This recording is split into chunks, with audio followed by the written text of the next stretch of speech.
Bismillahirrahmanirrahim. Assalamualaikum warahmatullahi wabarakatuh. Saya Fauzan Arafah.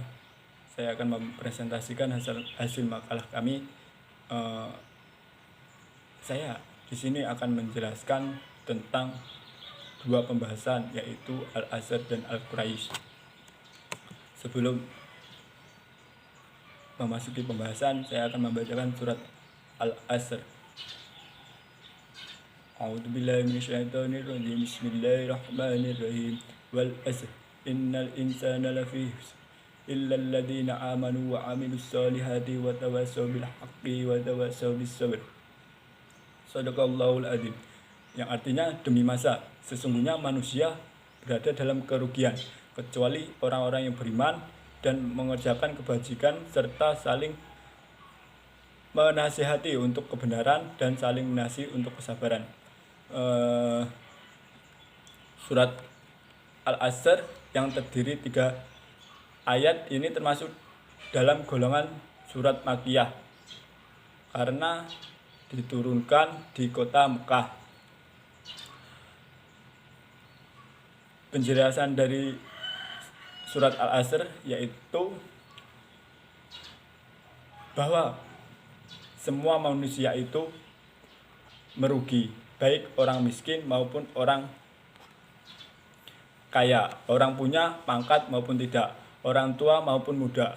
Namun kerugian tersebut tidak akan datang kepada orang-orang yang beriman, beramal soleh, orang yang saling menasihati untuk kebenaran, serta dalam kesabaran. Kerugian yang ditekankan di sini sesuai dengan ayat pertama, yaitu masa atau waktu. Surat Al-Asr menjadi pengingat agar manusia tidak membuang waktu yang dimiliki dengan melakukan hal negatif. Waktu yang dimiliki harus dimanfaatkan sebaik-baiknya karena waktu tidak akan bisa terulang kembali dan tidak bisa akan dibeli dengan apapun. Jadi bagian dari golongan orang-orang yang beriman, beramal soleh, orang yang saling menasihati untuk kebenaran serta dalam kesabaran agar bisa memanfaatkan waktu sebaik mungkin. Surat Al-Quraisy. Sebelum penjelasan, saya akan membacakan surat Al-Quraisy. Bismillahirrahmanirrahim. Li'ilafi Quraisy ilafihim rihlatas syita'i was-sayf falyabudu rabb hadzal bait alladzi at'amahum min ju'in wa amanahum min khauf. Shadaqallahul adzim.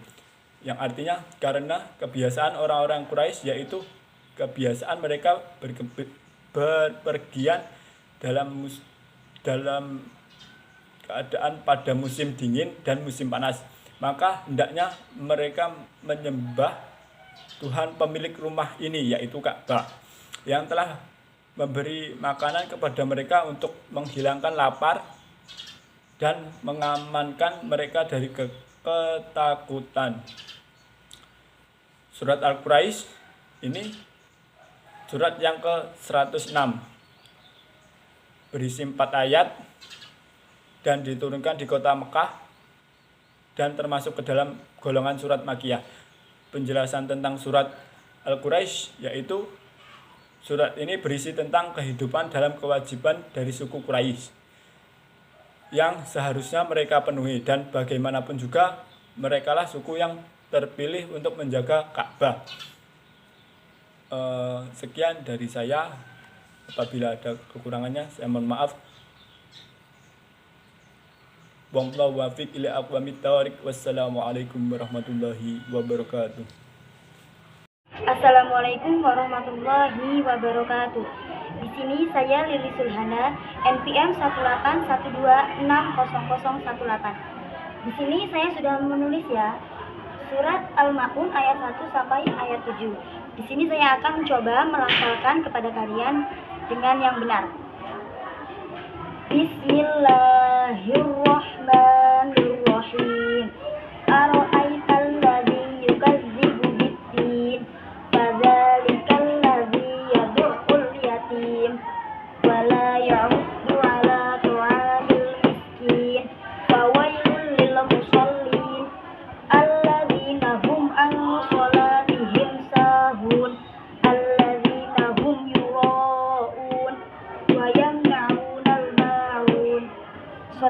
Sadaqallahul adzim. Nah, berikutnya di surat Al-Ma'un ini ayat 1-7 memiliki beberapa kandungan, yaitu mengenai orang-orang yang disebut sebagai pendusta agama, yakni orang-orang yang menindas anak yatim, tidak memberikan pertolongan kepada mereka yang fakir, dan meminta-minta orang yang gemar sholat namun tidak berkenan memberi manfaat, hal yang berguna bagi orang lain. Nah, selanjutnya saya akan menjelaskan tentang hukum bacaan IPA. Di sini saya sudah tulis dari surat Al-Ma'un, yaitu alladzina hum 'ala sholatihim sahun. Nah, ini kan udah saya buletin, yaitu 'ala sholatihim. Kenapa saya buletin? Ini kita ambil dari bacaan yang al-sholat. Nah, nun mati bertemu dengan shot, salah satu huruf IPA. Jadi ketika nun mati bertemu dengan huruf shot, maka dia dibaca sama-sama, atau dengan mudahnya kita dibaca jadinya kan sholat. Nah, berbeda dengan idhar tadi, dia harus jelas. Kalau ini dia harus sama-sama, jadi sholatihim. Nah, selanjutnya di sini saya sudah menulis surat At-Takasur ayat 1 sampai ayat 8. Di sini saya akan mencobakan pada kalian dengan pelafalan yang benar. Diikutin ya. Wahid ismin salas. Bismillahirrahmanirrahim. Alhaakumut takatsur hatta zurtumul maqabir. Kalla sawfa ta'lamun. Tsumma kalla sawfa ta'lamun. Kalla law ta'lamuna 'ilmal yaqin la tarawunnal jahim. Tsumma la tarawunnaha 'ainal yaqin. Tsumma la tus'alunna yawma 'idin 'anil na'im. Shadaqallahul adzim. Nah, saya akan menjelaskan tentang isi kandungan surat At-Takasur ayat 1 sampai ayat 8. Yaitu pokok kandungan surat At-Takasur adalah tentang perilaku manusia yang suka bermegah-megahan dalam soal kehidupan dia saat di duniawi, sehingga menyebabkan dia melalaikan dari tujuan hidupnya, yaitu taat kepada Allah Subhanahu wa taala. Ia baru akan menyadari kesalahannya jika mau sudah menjemputnya. Dan Allah Subhanahu wa taala juga sangat mencela perilaku yang bermegah-megahan itu. Nah, yang kedua yaitu membangga-banggakan status sosial. Dan Allah Subhanahu wa taala juga akan menjelaskan bahwa kelak di akhirat mereka semua akan termasuk ke dalam neraka jahim. Selanjutnya di sini saya akan menjelaskan tentang hukum bacaan idhar. Kita di sini ambil contoh dari surat At-Takasur saja ya, karena di sini sudah ada contoh hukum surat bacaan idhar. Nah, di sini saya ambil nih Yaumaidin 'anin na'im. Nah, di sini yang dihukum bacaan idhar yaitu nih tanwin bertemu dengan ain. Kenapa? Kan huruf idhar kan ada 6, yaitu yang pertama alif, ha, ho, ain, hoin, ha. Nah, di sini saya ambil contoh yang huruf ain. Dia apabila tanwin atau nun mati bertemu dengan salah satu huruf idhar yang saya sebutkan tadi, maka dibaca jelas. Nah, seperti ini. Di sini kita menemukan huruf tanwin, tanda baca tanwin yaitu bertemu dengan huruf ain. Maka dia harus jelas. Contoh, yaumaidin din. Jadi jelaskan din anin naim. Jadi dia tanwin dengan masuk huruf ain ini dengan ucapan yang jelas. Sekian yang dapat saya sampaikan, mudah-mudahan bermanfaat. Dan apabila ada kesalahan kata, saya minta maaf kepada Allah, saya mohon ampun. Wassalamualaikum warahmatullahi wabarakatuh. Assalamualaikum warahmatullahi wabarakatuh. Saya Sofri Kartika, NPM 1812651 dari Prodi PGMI semester 5A.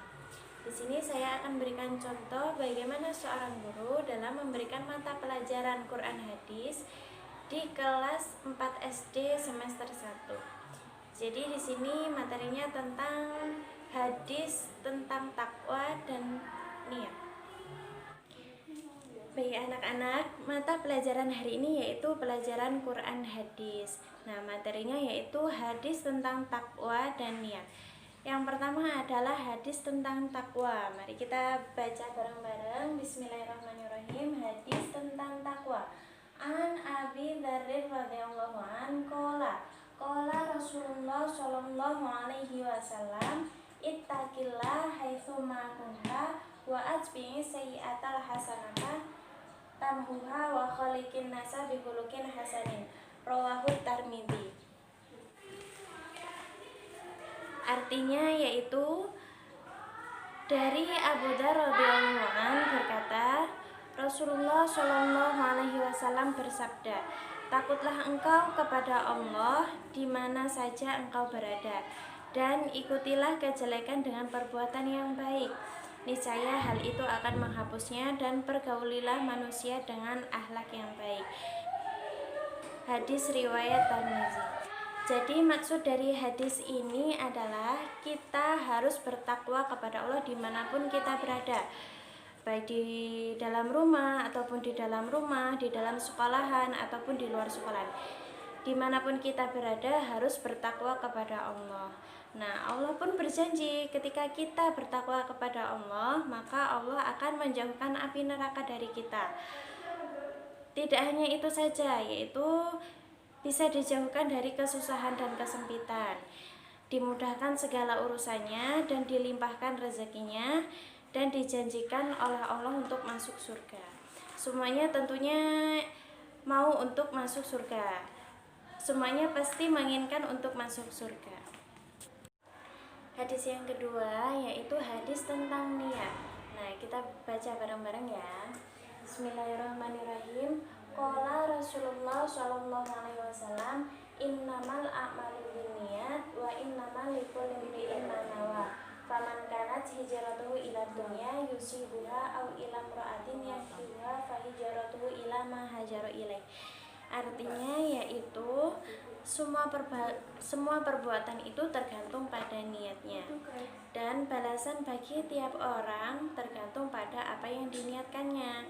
Barang siapa yang niat hijrahnya karena dunia yang ingin dikapainya, atau karena seorang perempuan yang ingin dinikahinya, maka hijrahnya adalah kepada apa yang diniatkan.